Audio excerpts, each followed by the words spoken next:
नमस्कार मित्रांनो, रामकृष्ण हरी. सकाळचे 6 वाजले आहेत आणि आज आपण जात आहोत बेळगाव ते पंढरपूर येथे. बेळगाववरून पंढरपूरला यायला आम्हाला साधारणतः 7 तास लागले. आम्ही थकलो होतो. गाडी पार्क करून आम्ही जात होतो मंदिराकडे. मंदिराकडे जाताना आम्हाला छत्रपती शिवाजी महाराजांची अश्वारूढ मूर्ती दिसली.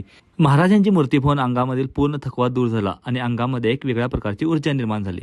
छत्रपती शिवाजी महाराजांची मूर्ती पाहून थोड्या अंतरावर गेल्यावर आपल्याला वारीवर चालणाऱ्या वारकऱ्यांची प्रतिकृती दिसते. आत्ता आपण आलो आहोत मंदिराच्या मुख्य परिसरामध्ये बरेचशी लहान मोठी मंदिरे आहेत. मंदिरात जाण्यापूर्वी आम्ही निघालो चंद्रभागा नदीच्या काठावर.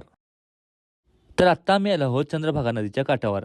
चंद्रभागेमध्ये स्नान करून आम्ही जाणार आहोत विठ्ठल रुक्माईचे दर्शन करण्यासाठी. दर्शनाला जाताना वाटेवरती ही मुलगी भेटली. या मुलगीने सुंदर अशी हातावरती विठ्ठलाची डिझाईन काढली आणि इकडून आम्ही निघालो दर्शनासाठी साधारणतः 5 तास लागणार होते. 5 तास रांगेमध्ये थांबून आम्ही विठ्ठलाचे दर्शन घेतलो. विठ्ठलाचे दर्शन करून मन अगदी प्रसन्न झालं. दर्शन घेऊन आता आम्ही आलो मंदिरासमोर आलो म्हणजे फोटो तर काढायलाच पाहिजे. फोटो काढून आम्ही निघालो आमच्या पुढच्या प्रवासाकडे.